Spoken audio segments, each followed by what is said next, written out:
Hello, Forjars family. So you have had some frequently asked questions about our vacuum sealing machine, and we wanted to make sure that you get all the answers. So first things first, the number one question that we always got is, why is my vacuum machine coming in blue? Well, we have the answer for you. So all you have to do is just peel off the protectant tape. It is there to make sure it's protected so it doesn't scratch in the delivery process.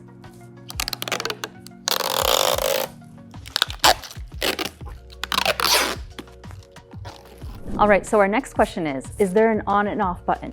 No, all you have to do is plug it in. You will see the machine light up and it's ready to go. So first off, we're going to go ahead and talk about how to just seal a bag, not vacuum anything out, but just sealing it. What you would use this for is our vacuum sealing roll, because when you cut off the roll, it's open on both sides. So you want to make sure that you seal one side before you put anything in the bag.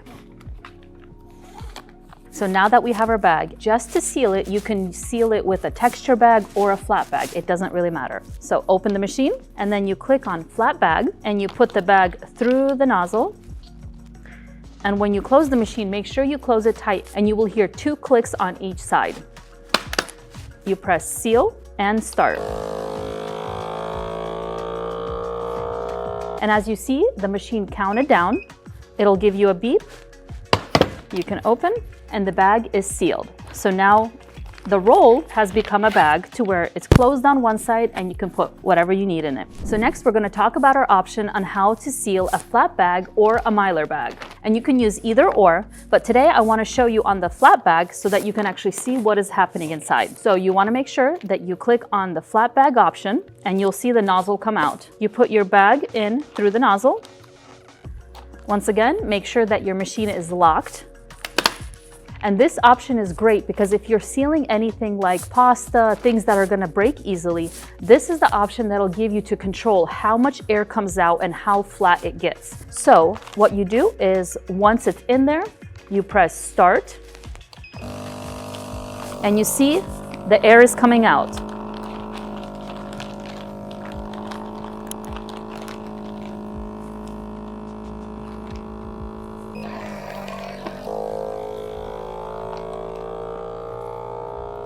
Now what I did is, once I saw that enough air was out and it wasn't flattening my pasta yet, I went ahead and clicked the seal button. The nozzle came out and it sealed it. So it counted down, it beeped, and that's when I know that it's ready. And as you can see, the air is out just enough as much as I needed it, and it's sealed nice and tight. Next, we're going to talk about how to vacuum seal a texture bag that has dry foods in it. So of course, make sure that your machine is open and you hit the texture bag button, but make sure that it's on the dry setting. This is the very important part, the one where we have the most questions. So the nozzle goes in, so where do I put my bag? You want to make sure that you put your bag in the chamber that has the foam around it. So make sure that the bag is in the center of that, and you close it and make sure that it is locked. The great option about this one is that you don't have to guess with the air and all of that. So all you have to do is just press start. It's going to suck all the air out and it's going to seal it on its own.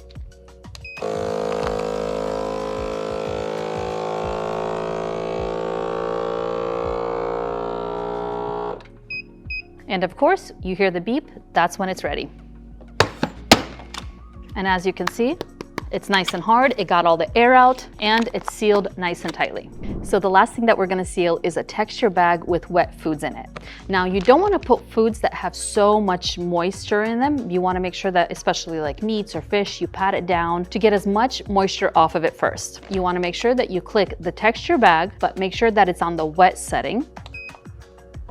And you're gonna wanna make sure that you put your bag into the foam chamber, because you will see that there are 2 little holes, and that is where the moisture is gonna go. And once that moisture travels, it travels into one of the containers that's gonna gather it. So you put it in the chamber, make sure it's centered as much as you can, and make sure that your machine is locked. And all you have to do is just hit the start button.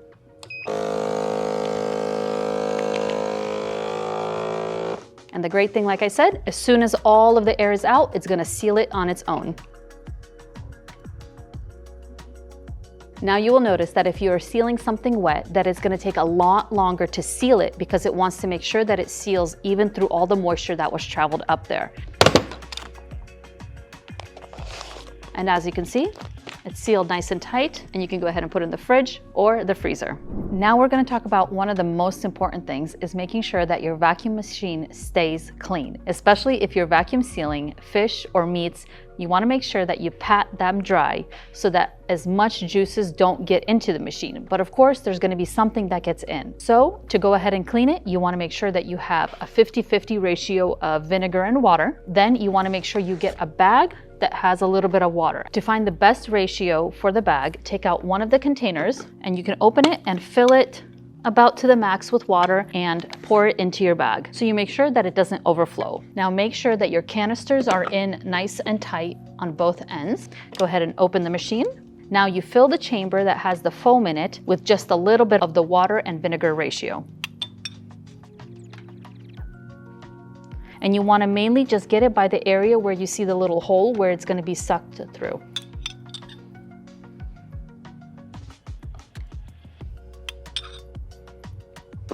Now you put your bag with the water in the chamber as well. Make sure the machine is locked and you're gonna hit start. And then we're gonna go ahead and open. And as you can see, there's still a little bit of water, but you wanna make sure that you run this through 3 or 4 times and make sure that the water that's coming out is nice and clean. Of course, you wanna make sure that after you are done cleaning, you wipe everything down fully so that it's nice and dry.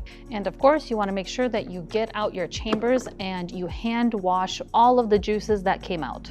Now, if you know that you've cleaned your wet chambers and everything seems to be working, but something isn't working right with the dry, you want to make sure that you clean out the nozzle, and we can show you how to do that. Make sure that you unplug your machine, and once it is fully off, go ahead and turn it upside down, gently. Find a small screwdriver and go ahead and open this little area. Now the area that you want to clean is this little nozzle, and you have to be gentle with getting it out. So as you can see, it is attached here. You gently want to pull from here. Bring it forward just a little bit and then out. And as you can see, that is the nozzle that sucks out all the air for the dry. And with your vacuum sealing machine, you have this handy dandy little tool that you can use to bring out anything that might be stuck in there. And that's about it. To put it back, there is a little wire here. So you want to make sure the nozzle goes under the wire. This tip goes in first into the little hole there. And then you clip it back in.